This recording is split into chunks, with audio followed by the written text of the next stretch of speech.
बिस्मिल्लाहिर्रहमानिर्रहीम। Dear students, आज का हमारा lecture class 10th chemistry chapter number 11 organic chemistry में जो टॉपिक है शुरू में वो हमने डिस्कस करना है। एक टॉपिक है आपकी बुक में अल्केन एंड अल्काइल रेडिकल।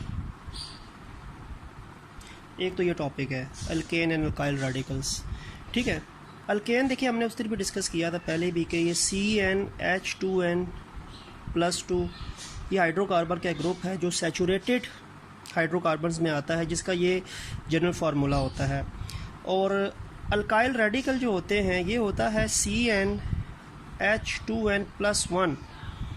ठीक हो गया। इनमें हमेशा एक हाइड्रोजन जो होता है वो लेस होता है अल्केन से। तो अल्काइल रेडिकल को हम यानी अल्केन से तो हम पहले फेमिलियर हैं ही है ना, लेकिन अल्काइल रेडिकल को हम क्या कह सकते हैं कि अल्काइल रेडिकल जो है it is basically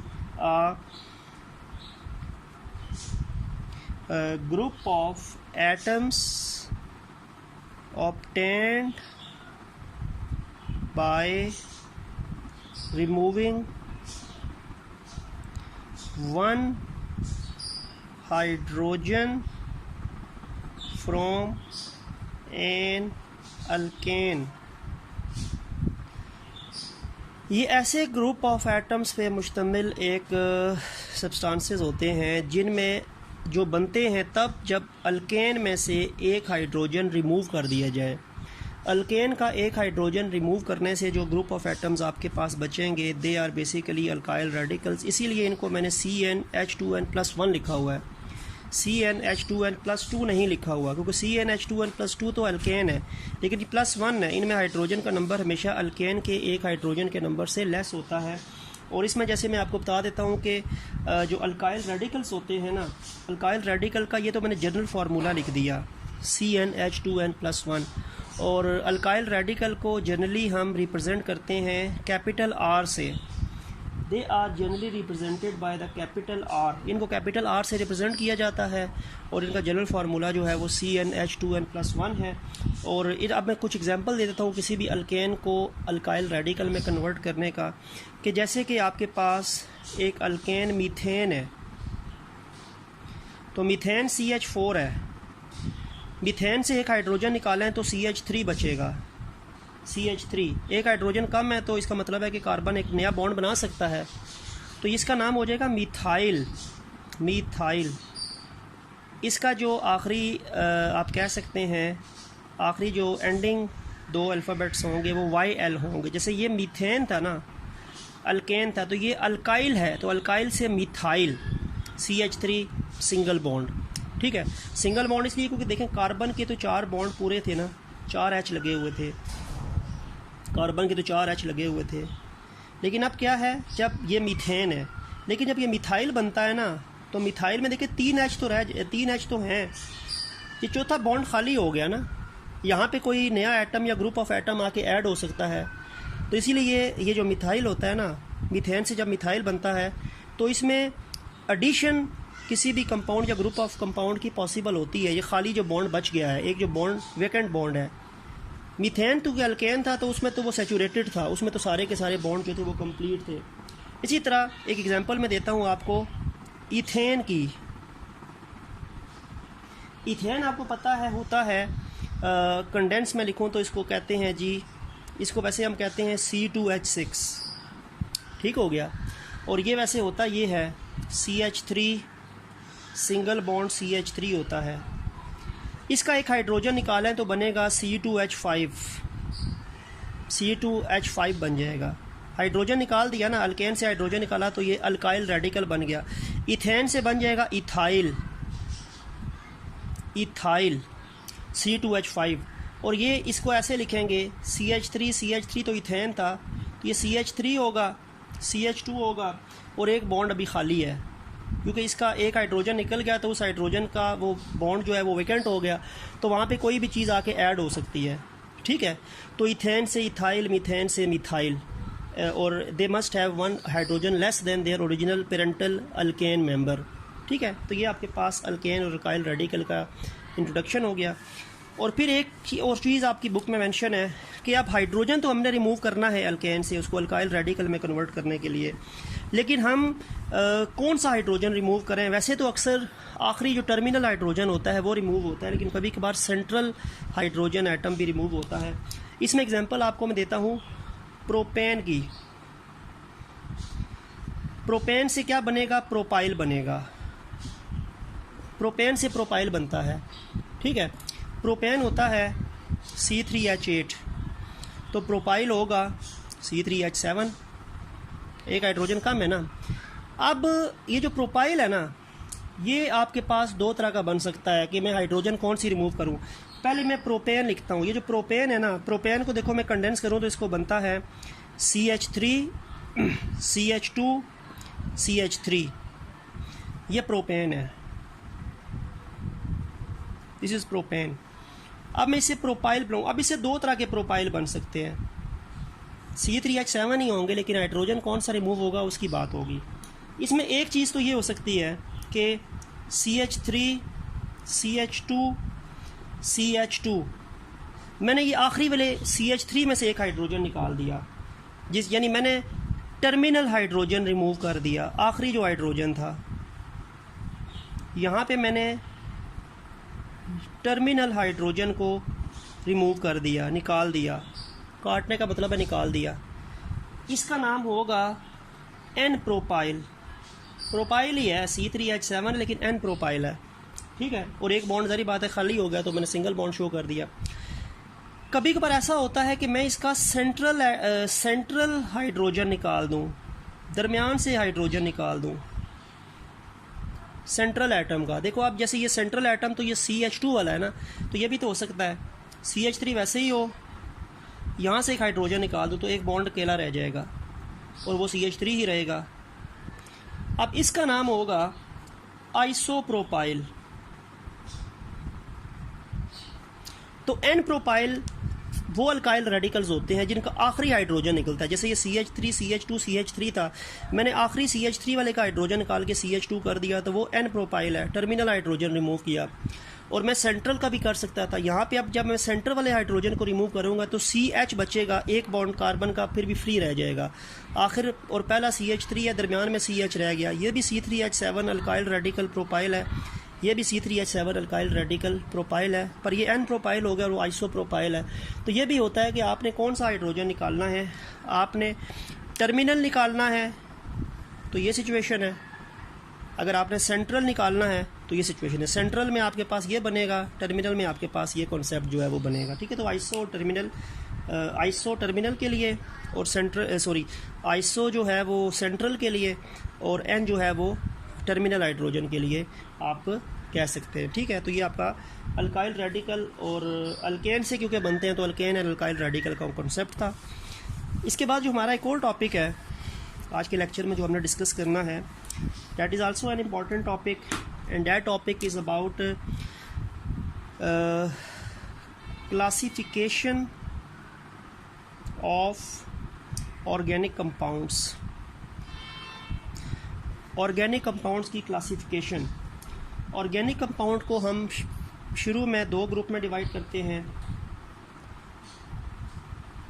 open chain organic compounds also known as acyclic organic compounds, या क्लोज्ड चेन ऑर्गेनिक कंपाउंड्स और साइक्लिक ऑर्गेनिक कंपाउंड्स। तो यानी या तो ओपन चेन ऑर्गेनिक कंपाउंड्स होते हैं या क्लोज चेन ऑर्गेनिक कंपाउंड्स। ये दो बड़ी कैटेगरीज हैं, इसको मैं कैपिटल A और B से रिप्रेजेंट कर देता हूँ, ठीक है। ए साइक्लिक ओपन चेन और साइक्लिक जो है वो क्लोज चेन। इनकी फिर दो और टाइप्स हैं, ओपन चेन की दो और टाइप्स हैं। एक होता है इसमें जी स्ट्रेट चेन, और एक होता है जिसमें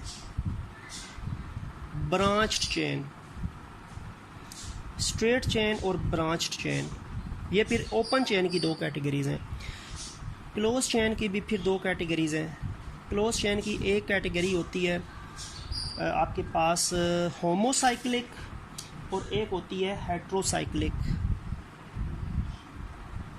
होमोसाइक्लिक एंड देन हेट्रोसाइक्लिक।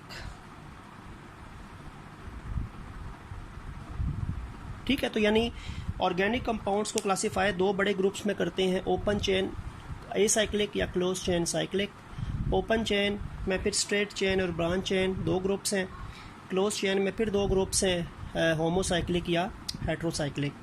अब सबसे पहले हम आते हैं जी ओपन चेन में, जो पहली कैटेगरी थी।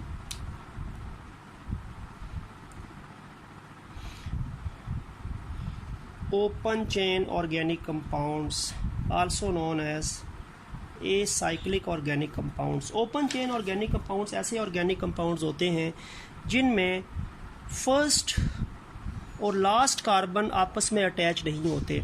मैं कहता हूँ चलो ये फर्स्ट कार्बन है, ये सेकंड है, ये थर्ड है, ये फोर्थ है, ये फिफ्थ है, ये सिक्स्थ है।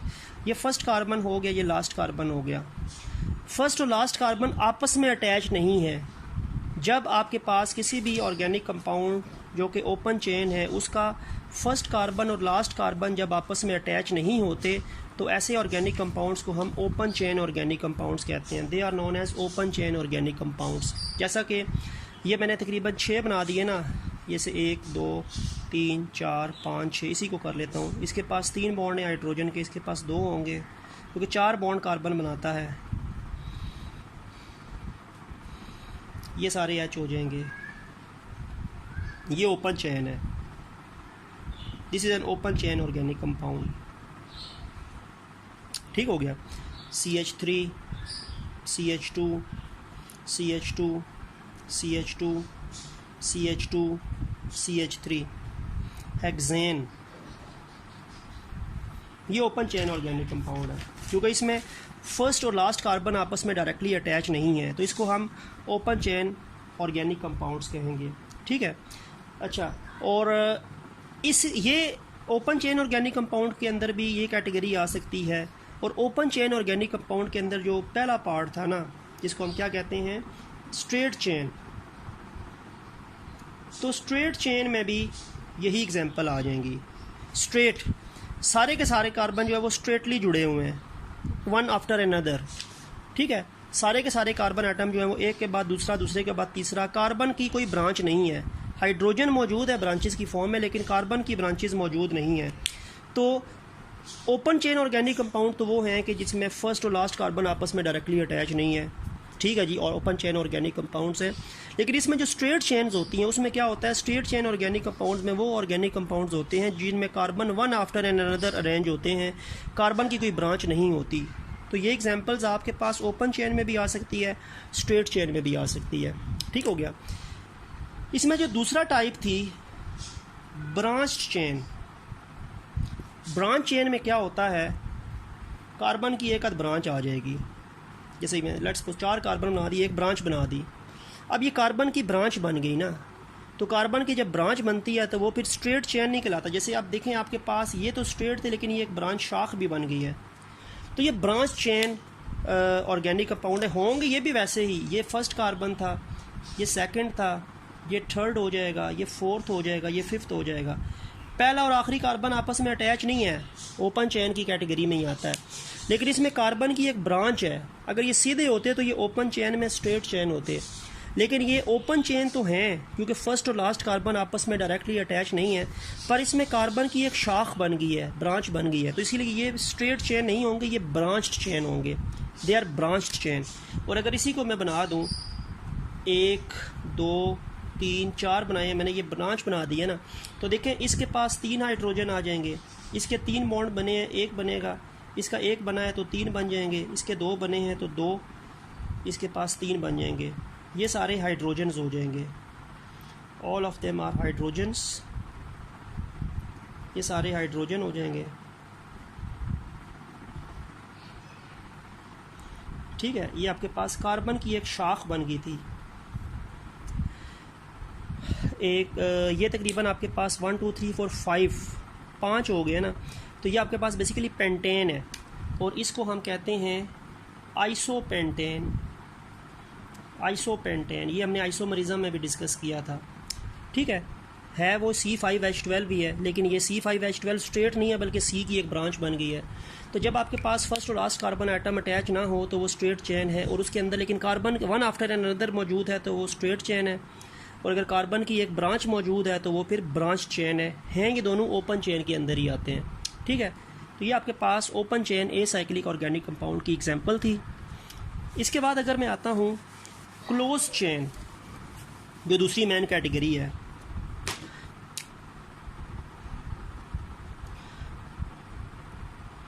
क्लोज चेन ऑर्गेनिक कंपाउंड्स, जिसमें आपके पास साइक्लिक जिनको हम कहते हैं, उनमें क्या होता है, फर्स्ट और लास्ट कार्बन जो होता है वो आपस, जैसे मैं कहता हूँ कि ये मैंने 3 बना दिए हैं, ये कार्बन 1 हो जाएगा, इसको कार्बन 2 कह दें, इसे कार्बन 3 कह दें।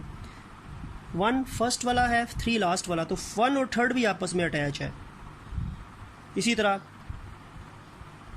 इसमें ये 1 है, ये 2 है, ये 3 है, ये 4 है, तो 1 और 4 फर्स्ट और लास्ट आपस में अटैच है। कम से कम 3 से स्टार्ट होता है साइक्लिक जो है, लेकिन 4, 5, 6 आगे चलता रहता है।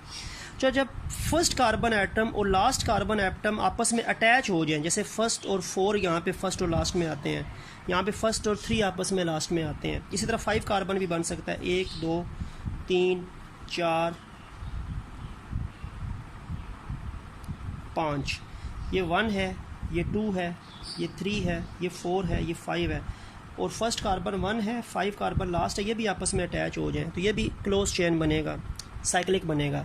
तो फर्स्ट और लास्ट कार्बन जब आपस में डायरेक्टली अटैच हो जाए तो वो क्लोज चेन ऑर्गेनिक कंपाउंड्स होते हैं, वो रिंग्स बनते हैं, साइकिल्स बनती हैं, और साइकिल कम से कम 3 कार्बन से स्टार्ट होती हैं। ठीक हो गया, ये तो आपके पास जनरल डेफिनेशन है।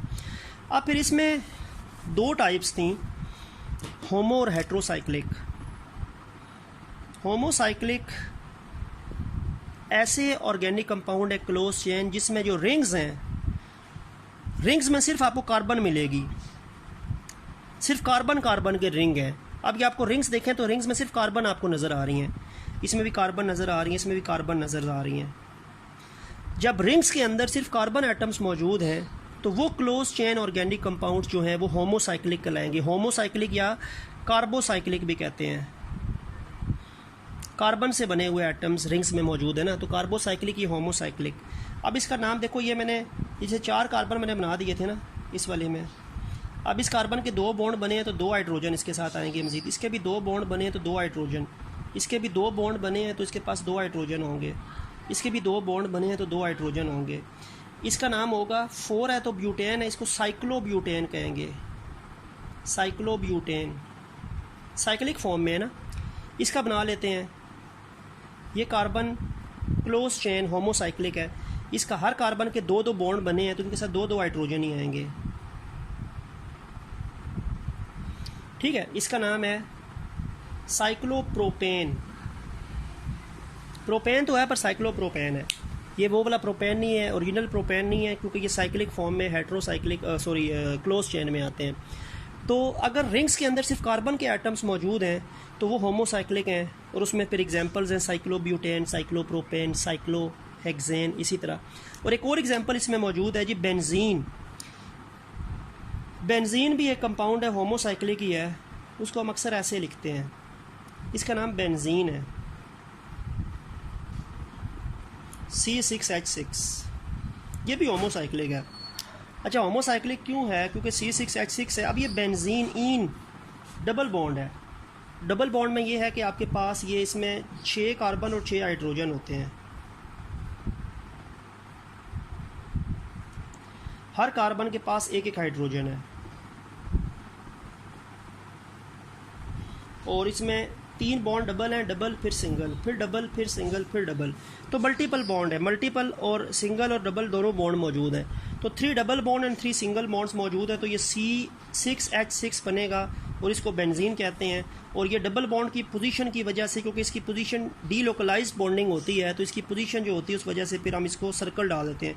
इस सर्कल का यही मतलब है कि इसमें डबल बॉन्ड भी 3 है और सिंगल बॉन्ड भी 3 है, और इसका नाम बेंजीन है। और इसमें भी आप देखो तो रिंग्स के अंदर कार्बन नज़र आ रही हैं, तो ये आपके पास भी होमोसाइक्लिक है ना, रिंग्स जो हैं वो कार्बन से बनी है, तो होमोसाइक्लिक में ये आते हैं। ठीक हो गया। अब इसमें जो दूसरी एग्जांपल है क्लोज चेन के अंदर ही, that is heterocyclic. Close chain में दूसरी टाइप जो है वो हेट्रोसाइक्लिक है, हेट्रोसाइक्लिक। ठीक है, अब हेट्रोसाइक्लिक जो है उसमें बेसिकली क्या चीज़ है, हेट्रोसाइक्लिक में ये होता है कि जो रिंग्स होते हैं, इन रिंग्स के अंदर कार्बन के अलावा भी कोई एटम आ सकता है। सल्फ़र आ गया, देखिए ये सारे कार्बन थे, लेकिन इस रिंग के बनाने में ये सल्फ़र आ गया, ठीक हो गया। या ये कार्बन थे, इस रिंग के बनाने में ये फास्फोरस आ गया। जब आपको रिंग्स के अंदर अदर देन कार्बन एटम भी मिले हैं, रिंग्स के अंदर कार्बन के अलावा भी कोई एटम अगर एग्जिस्ट करेगा तो वो क्या है, हेट्रोसाइक्लिक है। अच्छा, ये भी एक और चीज़ भी मैं आपको बता दूं, बड़ा इंपॉर्टेंट पॉइंट है। जब आपके पास ये रिंग बने हुए हैं ना, इस रिंग में कोई भी एटम शो ना हो रहा हो, जैसे ये 5 मेंबर्ड रिंग है, इस रिंग में कोई भी एटम, कोई भी मेंबर शो ना हो रहा हो, तो इसमें ऑब्वियसली ये बात होगी कि अंडरस्टैंडिंग बात होगी, आपने याद रखनी है कि ये कार्बन के ही हैं। जब आपके पास रिंग्स बने हुए हैं और रिंग्स में कोई एटम शो नहीं हो रहा, तो इसका मतलब है कि ये कार्बन के ही हैं, होमोसाइक्लिक हैं। ठीक है, कभी कभार अक्सर ऐसा होता है कि आपको बुक में रिंग्स बने हुए नज़र आते हैं, पर रिंग्स के अंदर इस तरह करके मैंने कार्बन या फास्फोरस के एटम्स की तरह कोई चीज़ डिफ्रेंशिएट नहीं की हुई। तो अगर आपके पास रिंग्स बने हुए हैं और कोई भी एटम्स शो नहीं हो रहे, तो वो कौन से एटम्स होंगे, वो कार्बन एटम्स होंगे। They are carbon atoms, understood है कि वो कार्बन एटम्स हैं। लेकिन अगर वो हेट्रोसाइक्लिक कंपाउंड है ना, तो उसमें कोई एक ना एक कंपाउंड कार्बन के अलावा उसको शो किया होगा। जैसा कि मैं कंपाउंड आपके सामने लिखता हूं, इसमें N लिख दिया और ये 3 सिंगल बॉन्ड है, 3 डबल बॉन्ड है।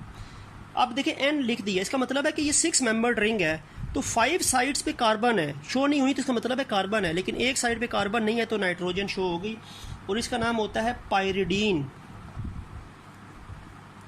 और इसी तरह एक 5 मेंबर्ड रिंग है, इसमें 2 डबल बॉन्ड है, बाकी सिंगल हैं 3, और इसकी 4 साइडों पे कोई भी एटम नहीं शो हो रहा, तो वो अंडरस्टूड है कि वो कार्बन है। एक साइड पे ऑक्सीजन शो हो रही है, तो ये हेट्रोसाइक्लिक है, क्योंकि ये ऑक्सीजन शो हो रही है तो ये रिंग का हिस्सा है। इसका नाम है फ्यूरन।